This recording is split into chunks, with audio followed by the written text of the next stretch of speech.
Bismillahirrahmanirrahim. Assalamualaikum warahmatullahi wabarakatuh. Alhamdulillah ya Allah. Salatu wassalaman alaika ya Rasulullah. Wa ya Habiballah wa ya Khalilallah.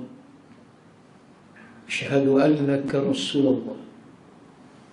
أنك قد بلغت الرسالة وأديت الأمانة ونصحت الأمة إن أريد إلا الإصلاح ما استطعت وما توفيقي إلا بالله عليه توكلت وإليه أنيب. قالوا سبحانك لا علم لنا إلا ما علمتنا إنك أنت العليم الحكيم.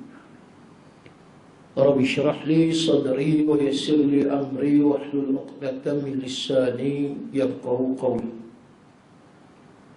رب يسر ولا تعسر تمم بالخير. رب أدخلني مدخل صدق وأخرجني مخرج صدق واجعل لي من لدنك سلطانا نصيرا. أما بعد. قال الله تعالى في كتابه العزيز بعد أعوذ بالله من الشيطان الرجيم. بسم الله الرحمن الرحيم. ألم يجدك يتيما فآوى. Tak kala kami melihat Muhammad itu seorang anak yatim, lalu kamilah yang menjaga dan memeliharanya.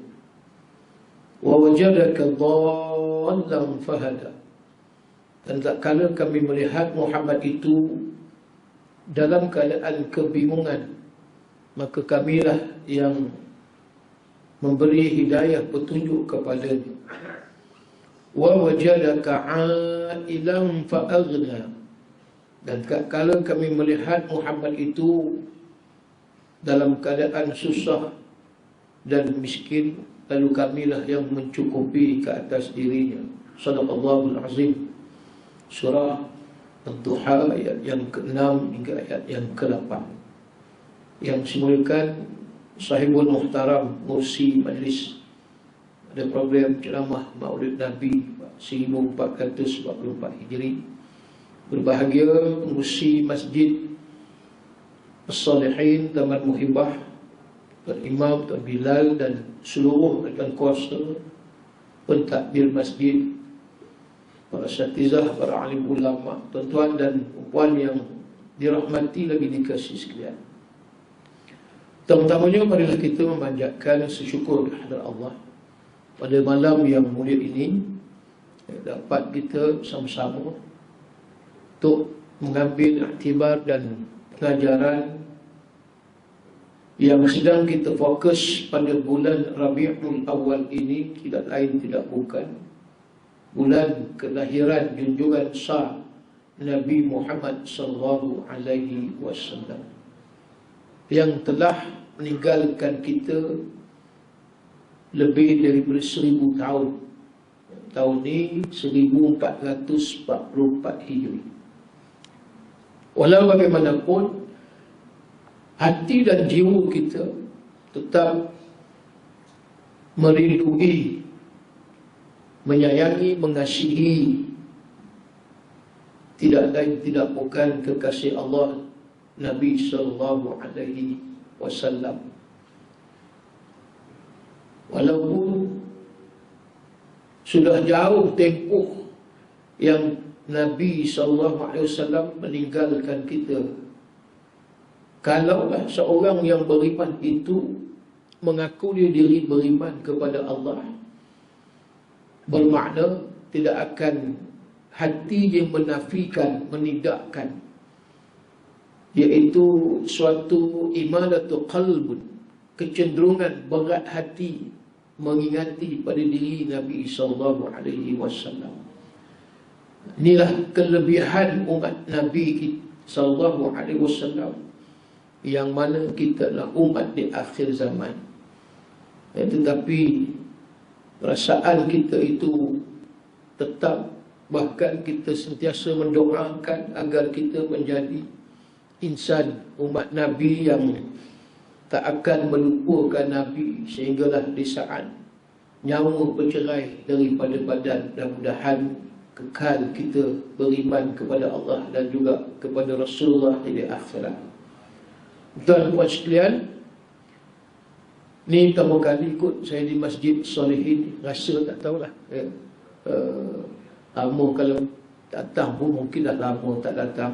Ni berkesempatan mari balik ni. KP pun dah 2 tahun jadi barulah kita rasa nak meriahkan balik, nak imarahkan balik suasana peribadatan, aktiviti masjid. Tapi ada orang juga menyebut lepas PKP ni masjid surau tak macam sebelum PKP. Maknanya perbezaan tak ramai berbanding sebelum Covid. Wallahu a'lam tuan-tuan. Apa sebab? Adakah sebab Covid? Sebab tak hilang lagi, masih lagi berada di atas muka bumi ni, maka orang tak datang.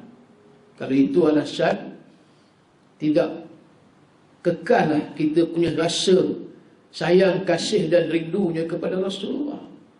Sepatutnya kita mengambil iktibar pengajaran yang lebih lagi.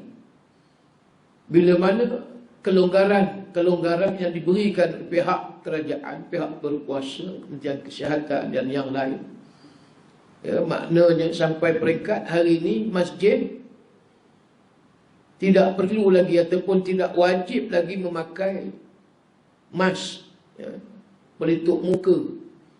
Tetapi yang nak pakai, tidak menjadi masalah. Kalau dah sampai syarat itu banyak dah dilonggarkan, artinya patut-patut lebih kita mengimarahkan semarak, mengimarahkan masjid-masjid rumah Allah Subhanahu wa ta'ala, supaya terangkat apa jua musibah yang berat atau yang sederhana ataupun yang kecil, dengan kita terus merayu, munajat, mengadu kepada Allah agar apa yang kita doakan dan hajat ni dimakbulkan oleh Allah. Lagi ramai duduk di masjid yang mana kita mengharapkan agar Allah memberi kebaikan, rahmatnya, keberkatannya, yang kita hari ini diuji dengan berbagai-bagai ujian dan dugaan dari Allah Subhanahu wa ta'ala. Khususnya kita kata sebagai orang yang beriman tidak akan lari daripada dugaan dan juga ujian. Baik, para hadirin yang dirahmati Allah sekalian, tadi Mursi ada menyebut tentang kelahiran Nabi SAW berebut orang pada tarikh 12 Rabiul Awal. Ini sebenarnya satu perkara yang perlu kita faham melalui pengajian banyak kitab-kitab yang kita mengaji tentang Rasulullah, kitab Syama'il Muhammadiyah, kitab Sirah Nabawi, Sirah Ibnu Hisham, kitab Sirah Rahik Al-Makhtum karangan almarhum Syekh Safiyur Rahman Al-Mubarakfuri yang meninggal tahun 2006 Masihi. Banyak lagi kitab-kitab sejarah yang kalau kita melihat bab kelahiran Rasulullah, ulama ni khilaf pada tanggal tarikh. Kalau disebut harinya, maka tidak ada khilaf. Oleh itu, Yaumul Itsnain, aku kata Nabi dilahirkan pada hari Isnin. Amalan kita diangkat pada mingguan pun pada hari Isnin. Artinya, hari itu tidak khilaf, Isnin. Tapi yang khilafnya adalah pada tarikh, tanggal. Macam mana nak kira yang katakan hari itu tanggal 12 Rabiul Awal? Sedangkan tidak ada kalender waktu itu. Takwim tak ada lagi. Bulan-bulan tak tersusun. Inna iddatash syuhur indallahi 12 syahran fi kitabillah yawma khalaqas samawati wal ardi minha arba'atul hurum. Dzalika dinul qayyim ila akhir ayah. At-Taubah ayat 36. Sesungguhnya kata Allah, bilangan bulan di sisi kami sebanyak 12 bulan. Isna Ashar. Dan bulan tu tak tersusun lagi. Muharram, Safar, Rabiul Awal, Rabiul Akhir, Jamadil Awal, Jamadil Akhir, Rajab, Sya'ban, Ramadan, Syawal, Zulqa'dah, Zulhijjah. Itu kalau nak menyanyi tuan. 12 bulan. Daripada Muharram sehingga Zulhijjah tak berlaku lagi penyusunannya di zaman ataupun di waktu hidup Nabi SAW. Bahkan di zaman Khalifah Abu Bakar As-Siddiq pun tidak ada susunan Muharram sehingga Zulhijjah. Berlaku ini iaitu pada zaman Khalifah Amirul Mukminin Sayyidina Umar Al-Khattab. Jadi nak menentukan tarikh tu tak ada kalender lagi. Sebab itulah khilaf ulama. Tak boleh kita kata tepat 12 Rabiul Awal yang dah lama negara kita sambut 12 Rabiul Awal. Jangan kita kata itu tarikh yang sebenar dah. Kalau ikut Al-Imam Ibn Kathir, tafsir Ibn Kathir, Imam Ibn Kathir rahimahullahu ta'ala menyebut tanggal Nabi lahir 2 Rabiul Awal. 2 Rabiul Awal, bukan 12. Ada yang kata 1 Rabiul Awal.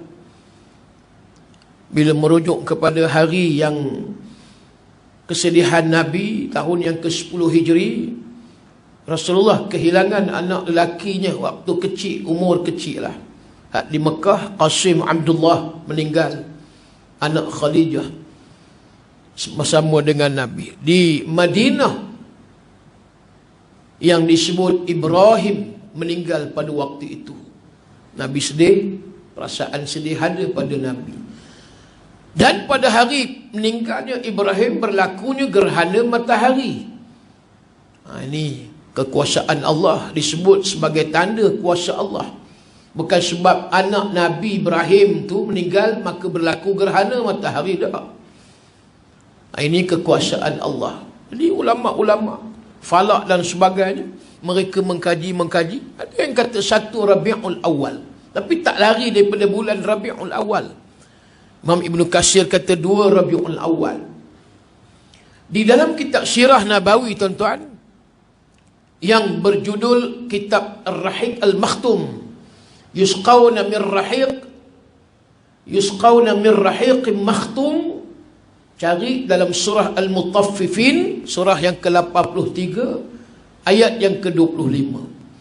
Allah bagi tahu, kami memberikan mereka minuman Ar-Rahiq. Ulama menafsirkan apa dia Ar-Rahiq, iaitu satu minuman arak yang murni, suci, bersih, tak memabukkan di dalam syurga bagi orang yang di dunia ini mereka banyak menolong, membantu orang-orang lain yang kehausan. Mereka bagi minum, minuman. Orang ni dahaga, bagi minuman. Mereka ini akan layak meminum daripada air arak yang dinamakan Ar-Rahiq. Makhtum ni satu bekas minuman yang diletakkan tadi, iaitu Ar-Rahiq. Bekas tersebut yang suci asli dan tak pernah makhluk Allah menyentuh, melihat dan tertutup elok. Ini cerita di syurga. Bila mana kita baca pada ayat yang ke-25 surah Al-Mutaffifin, kemudian baca pula kitab Ar-Rahiq Al-Makhtum. Apa sebab almarhum Syekh Safiur Rahman, pemenang pertandingan penulisan sirah Nabi pada tahun 1978 Masihi, yang telah dianjurkan oleh pihak Badan Kebajikan Rabitah Alam Al-Islami, peringkat antarabangsa. Syekh Safiur Rahman ni ulama hebat daripada India. Orang yang hebat namanya Safiur Rahman bin Abdullah bin Muhammad Akbar bin Muhammad Ali bin Abdul Mu'min bin Faqirullah Al-Mubarakfuri. Lahir pada tahun Lahirnya pada tahun 1943 pada tanggal 6 hari bulan Januari. Nak ceritanya, ni yang kata penulis kitab Ar-Rahiq Al-Makhtum, dia ulama India, alim sungguh, hebat. Dan buku yang ditulis ni boleh cari di kedai tuan-tuan. Harga dia RM65, tak mahal. Memang kitab sirah yang masyhur pada waktu ini. Carilah RM65. Dan dia mengkaji tentang Nabi ni lama. Kenapa dia letak nama kitab tu Ar-Rahiq Al-Makhtum? Sebab bila disebut Al-Makhtum tu suci, asli dan tidak bercampur. Makna air arak Ar-Rahiq itu tidak bercampur dengan perkara-perkara, dengan bahan-bahan yang lain, melainkan yang asli, dan tempat yang diletak air arak itu bekas yang original, asli. Kerana itu nama kitab tu diletak Ar-Rahiq Al-Makhtum.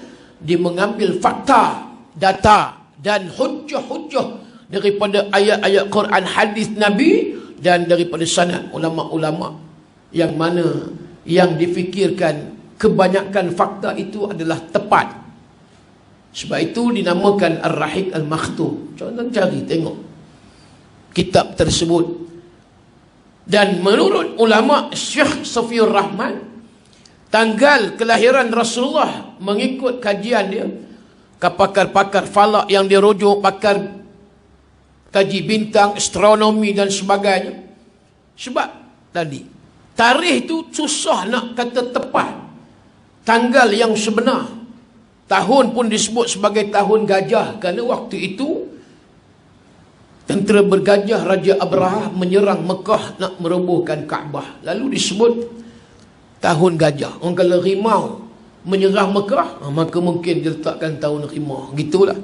Sebab tahun tak ada lagi macam hari ni hijrah 1400, 1200. Tanggal pun tidak boleh kita kata tepat. Jadi berdasarkan kajian itu ini, dia meletakkan tanggal 9 hari bulan, inilah hari Khamis tadi siang. Malam ni dah masuk 10 dah. 9 hari bulan Rabiul Awal. Bagi Syekh Safiur Rahman, ini tanggal yang munasabah. Ini pandangan. Walau bagaimanapun, tetap menjadi khilaf ulama. Tidak mengatakan bahawa 9 hari bulan itu tepat. Dan begitu juga 12 Rabiul Awal pun khilaf, tidak mengatakan tepat tanggal 12 Rabiul Awal. Ada yang kata 10 juga, ada yang pernah kata 11, ada yang kata 13 hari bulan Rabiul Awal.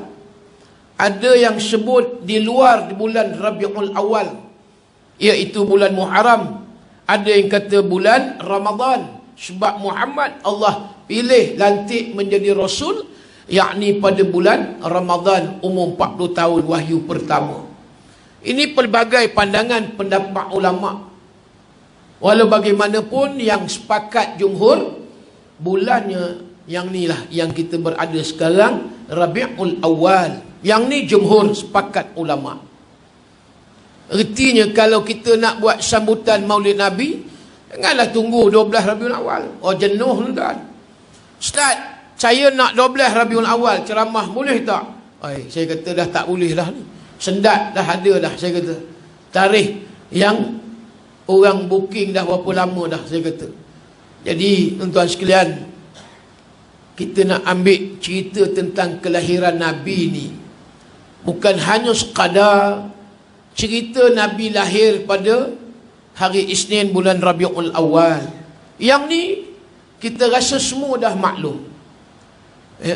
Tapi yang kita nak lihat, apa pengajaran dan iktibar dilahirkan seorang Nabi Rasul Allah di atas muka bumi ini sebagai Nabi dan Rasul yang disebut Rasul akhir zaman. Rujuk di dalam surah Al-Ahzab ayat 40, "Ma kana Muhammadun aba ahadin min rijalikum walakin Rasulullah wa khataman nabiyyin wa kana Allahu bikulli syai'in alima." Muhammad itu bukanlah bapa seorang lelaki daripada kalangan kamu. Nak menafikan Rasulullah ni bukan bapa kepada Zaid bin Harisah. Yang ramai mengatakan Zaid ni anak Muhammad. Tapi kenapa Zaid bin Harithah, tak Zaid bin Muhammad? Persoalan. Tuduhan tu mengatakan sebab hubungan cukup rapat Muhammad Rasulullah ni dengan Zaid. Walhal statusnya anak angkat Rasulullah, Zaid bin Harithah. Maka tak mau jadi satu fitnah. Ayat ni pun turun, Muhammad tadi bukanlah bapa seorang lelaki daripada kalangan kamu. Walakin, kan tetapi Rasulullah wa khataman nabiyyin, Muhammad adalah Rasul Allah dan penamat siri Nabi Rasul yang telah diutuskan oleh Allah. Penamat khataman Nabi. Jadi tak adalah tuan-tuan Nabi Rasul yang selepas Rasulullah meninggal dunia wafat. Dakwaan ada Nabi selepas Rasulullah. Maka orang itu kalau dia Islam boleh tergelincir akidah murtad. Hak mengaku diri dia Nabi, Musailamatul Kazzab. Ini puak-puak yang tak malu, tuan-tuan, mengaku diri dia Nabi Allah dah sebut dalam Quran. Kita nafikan bukan kata satu ayat, bukan kata satu perkataan kalimah. Satu huruf kita tendang daripada ayat-ayat Quran. Alif sahaja kita tendang, tak baca. Ataupun kita menafikan makna alif, ya ke, nun ke, mim ke, maka terjejas akidah. Khataman Nabiyyin. Ini dua kalimah. Khatam, penamat. Nabi. Dah Allah sebut, Allah declare dah dalam Quran yang Muhammad ini khataman Nabi. Tiba-tiba ada orang mengaku Nabi. Ini Nabi palsu, Nabi pembohong, dan dia telah menolak daripada apa yang telah tercatat di dalam Quran. Hukum murtad. Wa'iyyazubillah. Yang kita takut ni, sampai taksub pada seseorang insan manusia. Tak ada orang yang lebih hebat daripada dia. Bahaya, tuan-tuan. Puja ayah pin. Sekarang apa dah jadi? Dia pun dah mati, tuan-tuan. Tinggal ayah pan. Ayah pan pun tak tahu ada ke tidak ayah pan. Ni yang katakan akidah sebagai akidah Rabbaniyah. Ramai hari ni yang tidak meletakkan Muhammad Rasulullah itu sebagai Nabi akhir zaman. Dah habis dah tempoh yang Allah bagi kepada Rasulullah. Lebih kurang 23 tahun sebaran dakwah tauhid dan penurunan ayat-ayat yang berkait dengan hukum hakam, termasuk kefarduan amalan yang Allah utuskan Nabi tadi. Sembahyang ayatnya ada, zakat ayatnya ada, puasa ayatnya ada, kemudian haji ada ayatnya, dan juga syariat-syariat yang lain. Komplit dah. Jadi kita guna pakai itulah selama-lamanya sampai kiamat. Kerana itu Nabi sebut, tuan-tuan sekalian, hadisnya, taraktu fikum amrain lan tadillu in tamassaktum bihima kitaballahi wa sunnati Rasulillah. Sahih hadis. Aku tinggalkan pada kamu dua perkara. Lan tadilun abada. Selama-lamanya kamu tak akan sesat, kamu tak akan tergelincir. Apa dia yang Nabi sebut ni, tuan-tuan? Dua perkara itu, kitaballahi wa sunnati Rasulillah. Quran dengan hadis. Ni kita ulang kaji balik. Dua benda ni, Quran dengan hadis. Nabi jamin, kalau kata umat Islam ni, kalau ambil Quran hadis, mereka tak akan berpecah. Mereka tak akan berpecah belah, tak berbalah. Sebab semua ada dalam tu, Quran dengan hadis. Rahsia kehidupan. Apa juga masalah yang Allah bagi tahu dah, tuan-tuan. Fa in tanaza'tum fi syai'in farudduhu ila Allah wa Rasul. Kalau kamu berselisih, kamu berbalah, kamu bergaduh, Allah suruh rujuk. Apa dia? Kamu rujuk kitab Al-Quran dan hadis Nabi. Tapi hari ini sebab kita tak kenal Allah, tak kenal Nabi, Kalau Allah tak kenal, macam mana nak kenal Nabi? Mana boleh kenal Nabi, Tuhan tak kenal? Tapi insya-Allah kenal Allah, Nabi kita akan kenal. Muslimin dan muslimat yang dirahmati Allah. Ni belum start lagi, mukadimah tuan-tuan. Start lambat sikit malam sebab hujan ni. Menunggukan kehadiran lebih ramai lagi insya-Allah. Ya. Ni pun ramai dah. Nampak dalam 1,500 hadir, nampak ni. Tu. Masuk jin dengan malaikat hadir. Yang datang pun ramai, yang tak datang lagi ramai. Itu pun kena kira juga. Yalah, kita ni bukan di zaman kegemilangan Islam di zaman Rasulullah. Maklum dah tuan-tuan, 1400 tahun ni lama dah. 500 tahun selepas Rasulullah wafat. Pada waktu itu umat Islam cacar merbah. Allah tuan-tuan, waktu itu umat Islam tak lama daripada kewafatan Nabi ni, baru 500 tahun. Di Iraq pada waktu itu, satu orang raja sultan pemerintah di utara negara Iraq, Irbil, pemerintah kaum Kurdis di Iraq, utara Iraq.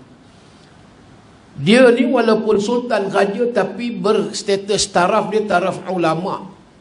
Ramai taraf ulama walaupun sultan. Sultan Muhammad Al-Fatih, pembuka kota Konstantinopel, Istanbul, Turki, 1454 Masihi. Dia sultan tapi hebat ulama. Baik, yang disebut tadi sultan yang di utara negara Iraq ni, dia bernama Sultan Muzaffar Al-Gitburi. Sultan ataupun Syekh Muzaffar Al-Gitburi.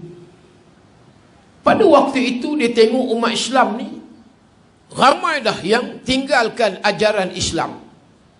Kita faham, tak semayang, tak puasa, zakat tak bayar, hidup dengan dunia yang tak berkesudahan. Azan dah tak dengar, selawat Nabi jangan tanya, Quran tak dibaca, solat berjamaah tidak ada orang.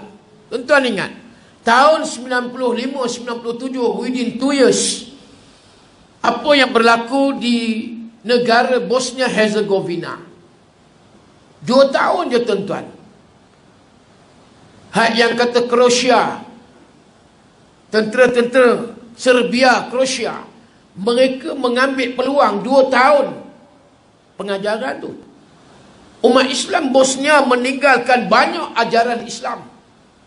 Ni tak jauh ni, 1995. Masa tu baru nak mula handphone, baru nak ada. Masa tu handphone besar. Besar-besar radio tu. Kalau balin anjing, mampuih anjing. Tu tuan-tuan. Taklah macam sekarang ni handphone slim, nipis gini. Dulu zaman 95 tu kira baru nak mula pakai handphone. Masa ni tuan-tuan, Bosnia ni umat Islam, mereka tak pergi masjid, dah tak dengar khutbah Jumaat. Akhirnya Allah bagi pengajaran. Apa yang berlaku terhadap umat Islam Bosnia, ditembak hidup-hidup, masuk dalam lubang. Saya dah pergilah, diberi penerangan sejarah macam mana waktu itu. Betul, kesian yang disembelih perempuan dirogol oleh tentera Serbia, zalim kejam. Akibat daripada meninggalkan ajaran Islam pada waktu itu. Jangan main tuan-tuan. Kita tak rasa lagi zalim macam tu musuh. Tak mustahil. Jadi ambil balik tadi 500 tahun. Waktu itu baru Nabi wafat. Mula dah umat Islam dah lalai, cuai. Nampak? Walaupun Allah bagi suatu amaran yang cukup keras. Tuan boleh rujuk dalam surah Toha ayat 124 hingga 126.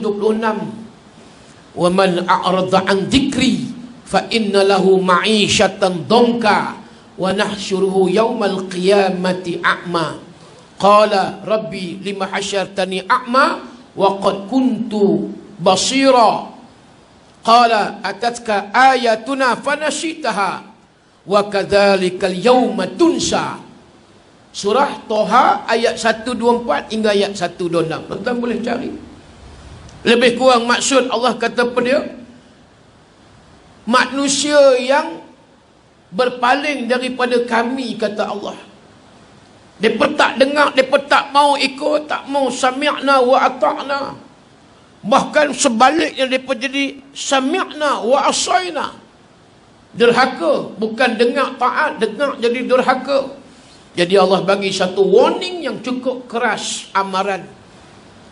Kata Allah, wa man a'rada an dzikri fa inna lahu ma'isyah. Ma'isyah ni hidupnya kamu dongka. Ulama tafsir sebut, satu dongka ni hidup sempit, sengsara, derita, bersamaan dengan maksud lebih kurang hilang keberkatan, tuan-tuan. Yang hidup ni dia mengaku Islam, mayang tidak, zakat tak bayar, sedekah pun tidak, nak duduk dalam majlis ilmu pun tak mau, Quran tak dibaca. Dongka. Hidup mereka ni hilang barakah. Yang kedua, kata ulama mufassir, dongka itu mereka di dalam kubur fatakhtalafu adla'u. Yang Nabi ambil ni, dua tangan ni, 5 jari masuk ke jaufan. Maksud dia, masuk ke 5 celah jari tangan kiri. Buat macam ni. Bertemu 2 tulang rusuk rapat. Hidup mereka dongka, disempitkan dalam kubur. Wa nahsyuruhu yaumal qiyamati a'ma.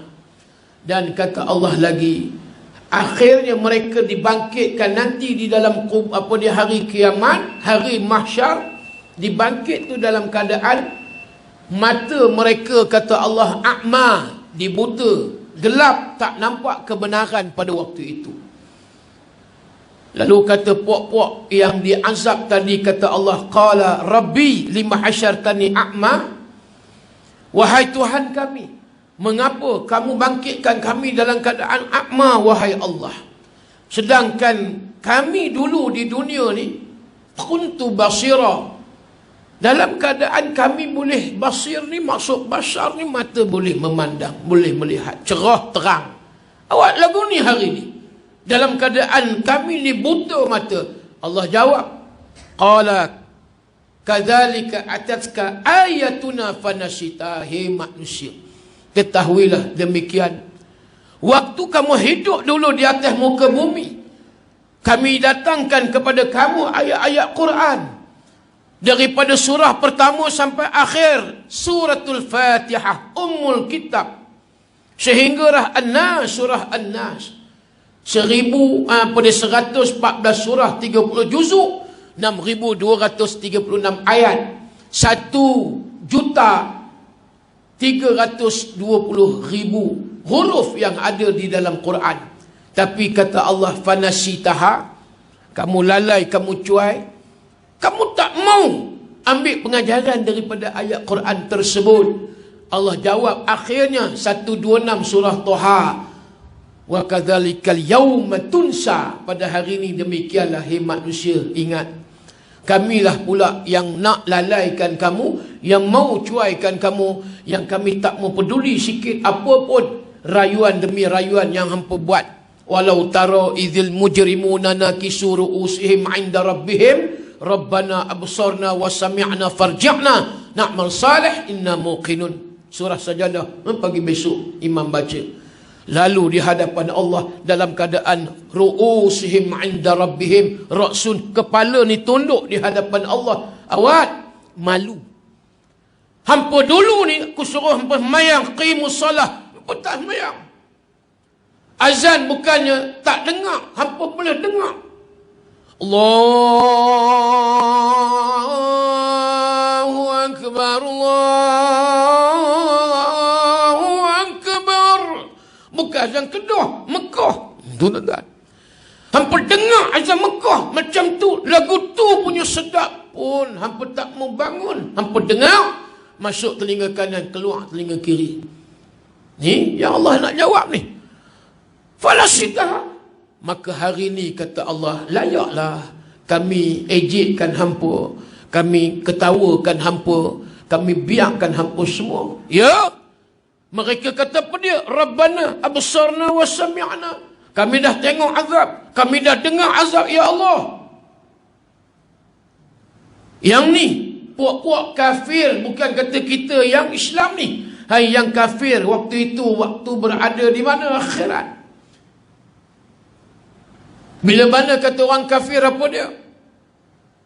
Inna anzarnakum azaban qariban yawma yanzurul mar'u ma qaddamat yadah. Kita tahu dah surah An-Naba ayat akhir 40. Yawma yanzurul mar'u ma qaddamat yadahu wa yaqulul kafiru ya laitani kuntu turaba. Kata Allah, orang manusia hamba ini dah diperingatkan oleh Tuhan waktu hidup di dunia tentang azaban qariban, azab yang cukup perit, pedih, hebat. Tentang apa dia? Ni, bila kamu lalai, cuai, kamu tak mau beriman pada kami, kata Allah. Lalu Allah kata, wa yaqulul kafir. Ini bukan orang Islam. Puak-puak kafir ni kan, kapiak ni. Wa yaqulul kafir, ya laitani kuntu turaba. Apabila mereka dah dengar, mereka dah tengok azab di akhirat neraka ni, bahang neraka, mereka dah tak tahan dah. Azab yang cukup dahsyat. Apa dia berjawab? Dia berkata pada Tuhan, kuntu turaba. Kalau kami tahu Tuhan inilah azab yang kami akan dihumpan masuk ke neraka Jahannam. Jadi waquduhan nasu wal hijarah, akan kami ini dijadikan bahan bakar api neraka. Kan orang kapiak dengan patung, batu-batu berhala tu jadi bahan bakaran api neraka. Lebih baik Tuhan kami jadi turab, tanah, daripada kami jadi orang. Ni orang kapiak ni tuan-tuan. Mereka beritahu lebih baik kami jadi tanah daripada jadi orang. Tu kita hari ni tengok tak sedap-sedap lagi. Ya Allah. Duk seronok lagi, duk menyanyi Yahu-Yahu. Isi leher, ha leher, leha patah leher. Sampai leha patah leher. Ada mereka ambil pengajaran. Hak yang ni, hak konsert ni. Lagi kuat, mereka duk menyanyi, duk melalak, terkinja-kinja, tuan-tuan. Ini yang pengaruh budaya hedonisme hari ini cukup dahsyat. Cukup hebat. Inilah yang nak melalaikan apa dia, remaja-remaja, anak-anak muda yang kebanyakan umur 18 tahun ke bawah. 18 years old below. Yang ni yang mereka tengah seronok ni. Mereka bukan tahu hidup, mereka tanggungjawab mereka. Besok ni kalau mengundi ni tuan-tuan, hak 18 tahun kan lah ni automatik. Mereka bukan fikir siapa yang nak jadi pemimpin, macam mana negara, at the future, di masa depan ni, siapa dia yang nak jadi leader. Hak jenis hak semayang ke tak semayang. Mereka tak fikir. Hak penting kami nak hidup di Malaysia ni, boleh kami bebas. Kami nak tengok TV, kami nak tengok nyanyian, konsert, yang ni kami mau. Kami boleh race motor, jadi mak kepit. Mereka bukan tahu tuan-tuan. Hak nak duduk di masjid, nampak malam ni. Hak yang ramai tuan. Hak yang kita rasa-rasa anak muda ke, ataupun bakar-bakar jenazah. Tuan-tuan, cuba tengok renung. Ada yang muda, adalah berapa orang. Boleh kira tuan-tuan. Umur saya 48 tahun. My age, 48 years old, I tell you, I'm still young and I feel young. Rasalah macam muda. Nak mati dah tuan-tuan. Umur ni bukan kira kalau nak mati. Ni yang hari ni nampak. Ni yang berlaku. Ni yang seronok ni. Hak jenis tak ingat apa dia. Maulid Nabi. Ni bukan peduli Rabiul Awal. Bulan kelahiran Rasulullah. Konsert jalan Al-Bantayun wal Sapuyun wal Balunun. Itu fil lughati Arabiyyah. Bahasa Arab ni gitulah. Al-Bantayun, bantai, kan? Al-Balun, balun. Wal Sapuyun, sapu. Bantai, sapu, balun ni pun bukan heran. Yang penting kami syok yang ni. Wa mal hayatid dunya illa la'ibun wa lahun. Walad darul akhirah lilladzi yattaqun, kata Allah. Tidaklah dunia ini, kata Allah, kami jadikan melainkan illa la'ibun, Apa dia la'ibun? Mal'ab, padang permainan. La'ib, main-main. Lahun, sia-sia. Ni yang Allah sebut. Illa, nampak tadi, melainkan dunia ni yang kata la'iba wa lahun. Tetapi kata Allah, orang yang bertakwa tadi, yattaqun, orang yang bertakwa, ini dunia ni mereka jadikan sebagai ad-dunya mazra'atul akhirah. Kita jadikan sebagai waktu, masa dan tempat untuk kita bercucuk tanam, mencari bekalan untuk negeri akhirat. Sejajar dengan amalan yang kita sebut sunnah Nabi sallallahu alaihi wasallam. Fa'alaikum bisunnati wa sunnatul khulafa'ir rasyidin al-mahdiyyin addu 'alaiha bin nawajid. Hadis sahih. Ke atas kamu, kata Nabi, sunnah aku, dan juga ikutilah sunnah daripada khulafa'ir rasyidin, Abu Bakar, Umar, Uthman, Sayyidina Ali bin Abi Talib al-Mahdi. Mereka juga dibimbing, dipimpin, diberi hidayah, petunjuk oleh Allah. Akhir sekali Nabi kata apa dia? Addu 'alaiha bin nawajid. Kamu amalkan sunnah Nabi, sunnah aku ni, kata Rasulullah, seumpama hampa gigit dengan gigi geraham. Kuat-kuat gigi geraham kan boleh. Kalau kita nak makan buah apa?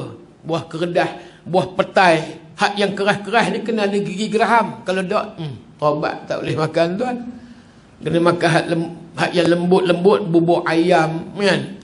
Bubuk apa dia? Bubuk lambuk ke, gitulah kot. Nasi apa dia, nasi air itulah. Kalau gigi geraham sedap, ayam pun boleh keras, pun boleh balun, daging pun boleh gigit. Macam tu lah.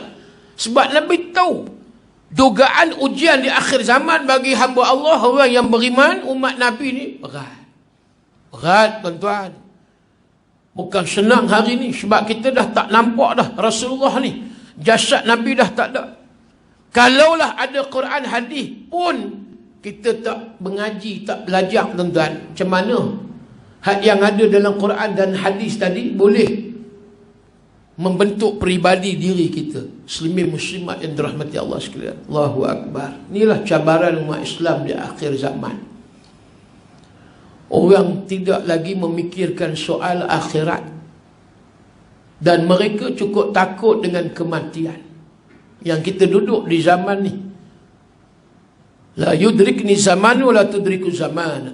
Kalau boleh aku tak mau duduk zaman ni. Wahai sahabat, hampa jangan duduk zaman ni. Zaman apa dia? Wa yazharul fitan. Zaman ni yang banyak jelas nampak zahirnya. Fitan ni apa dia? Fitnah ni ujian. Ujian yang teruk tuan-tuan. Allah kena pada tok-tok guru alim ulama. Orang dah tak peduli, orang dah tak heran dah. Tengoklah macam mana almarhum Syekh Dr. Yusuf Al-Qaradawi rahimahullahu ta'ala meninggal baru ni. Bukan orang lain.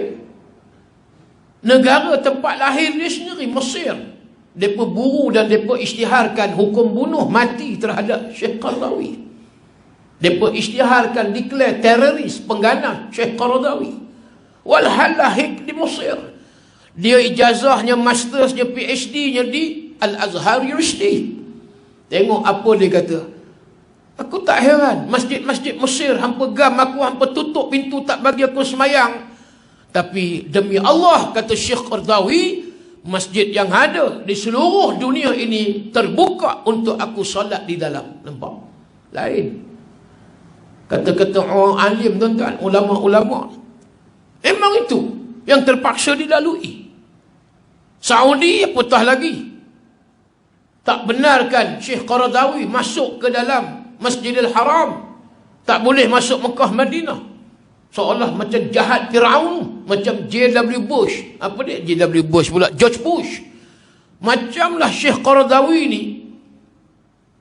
Hak nunun Ariel Sharon. Puak siapa dia? Yahudi Israel. Mereka cop sampai macam tu tuan-tuan. Akhirnya berada di Qatar 1967. Dia dibuang daripada negara asalnya dan diberi perlindungan oleh Raja Qatar sampai kesudah usia dia 96 tahun. dan dia menghembuskan nafas terakhir pun di Qatar. Sekejap dia dibenarkan masuk ke Mesir waktu Hosni Mubarak. Pada waktu itu digulingkan dalam Arab Spring, digantikan Dr. Mursi, Muhammad Mursi. Pun tak lama 3 tahun. Tapi tengok waktu itu Syekh Qaradawi, tuan-tuan, balik negara dia. Dia boleh berucap di dataran Tahrir. Hak yang mari, tuan-tuan, negara Mesir bukan takat orang Islam, hak yang Kristian. Mesir 80% Muslim, 20% Kristian. Dia Arab tapi jenis Kristian. Hak yang Islam berjuta, termasuklah yang penganut Kristian pun datang membantu keselamatan. Macam kita kata anggota rela, mempermudahkan. Pada waktu itu Syekh Dr. Yusuf Al-Qaradawi beri pengucapan public speaking. Dia cakap di hadapan umat Islam Mesir. Tak lama 3 tahun balik kepada puak-puak pemimpin Mesir yang sekutu dengan Hosni Mubarak, Jamal Abdel Nasir dan yang lain.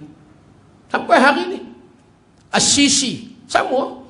Mereka boleh buru, mereka boleh tolak ulama-ulama yang disebutkan tadi. Tapi kematian Syekh Qaradawi, nampak Allah muliakan ikram matinya pada hari Jumaat. Hari Jumaat. Ini yang kata ulama-ulama yang tak ramai dah. Mautul alim thalmatun fil Islam la yasudduha wa makhtalaf lail wan nahar. Maka kata Ibnu Asyakir, bila mati seorang alim, dia akan membentuk lubang-lubang di dalam Islam. Walaupun ada penggantinya, tetapi tidak sama dengan ulama hak yang ada. Mana ada kita nak cari lagi sekarang setaraf dengan almarhum Datuk Dr. Haruddin, Datuk Ismail Qamus. Yang ada Ustaz Alimdin, jauh sangat, panggang daripada api kan. Tu pun jenuh nak elok, nak tepih. Ustaz ni adik Datuk Dr. Haruddin ke? Saya kata tak, kebetulan Pak Sedin. Pak saya pula poli hutan. Bukan ulama, poli hutan masa tengah kuat komunis kan. Tahun 50, 60, 70, saya lahir 74 di Hospital Sungai Petani. Lahir di Kedah. Pak saya masa tu di Batalion 4. Last sekali di Batalion 4 Sungai Petani. Dah tak ada dah kamp poli hutan PPH. Tempat saya main dulu tu depan Taman Ria. Taman Ria baru dulu mana ada. Tempat kami main tahu, pokok getah semua tu. Taman Ria tu pokok getah, mana ada Taman Ria, pokok getah apa semua. Tempat kami main kamp PPH. Masa tu tengah kuat komunis di sempadan, kek kayu hitam siap. Tahulah macam mana.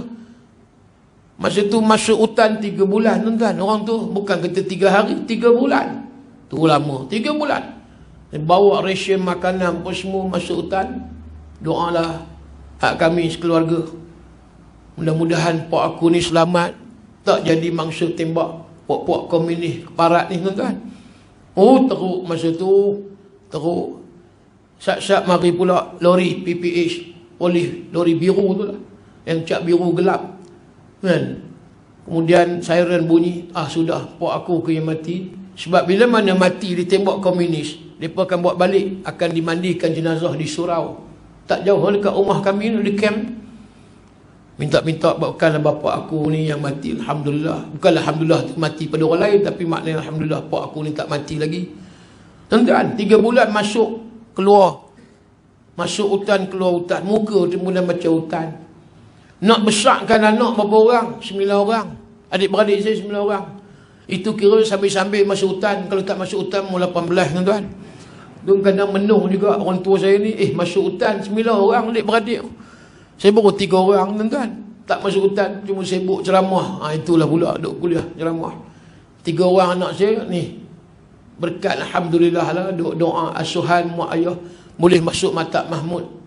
Dan daripada hak yang sulung Husna Nadirah dah pergi apa dia IPG Batu Rakit tahun depan habis grad, dan ambil bahasa Arab, pengajar Islam, dia minat jadi cikgu guru. Saya suruh juga ambil stam boleh pergi Mesir, tak maulah bah kan, sebab umi dia ngajar kan, umi dia pun duk pandai juga. Pergilah IPG, esok kerja dah ada. Tu yang diminat, tak apalah, biar IPG. Yang penting hang belajar elok, kemudian pandai-pandailah jaga diri, nak jadi muslimah. Kemudian hak yang kedua Muaz. Muaz pun dengan anak apa dia Radhi Makdin, dia cukup rapat dengan anak Radhi Makdin kan, pokok sena pun dia pergi sama juga dengan anak Radhi Makdin, dia pergi Jordan. Lah ni ada di apa dia Universiti Yarmouk di Irbil. Dah setahun dah, diam tak diam pun setahun, alhamdulillah. Tu kira anak didik daripada ulama-ulama yang ada di Maktab Mahmud. Hak yang bosu, yang ni tingkatan 2 baru masuk tingkatan 2 pun sama juga di Maktab Mahmud juga tuan-tuan. Fawaz, mudah-mudahan lah doa. Saya bagi tahu dia, Fawaz, kalau boleh abah hang nak hampir belajar di Universiti Islam Madinah. Tu saya bagi tahu tu kira wasiat sungguh tu. Hang mengaji betul-betul, hang belajar betul-betul, abah nak hampir Universiti Islam Madinah.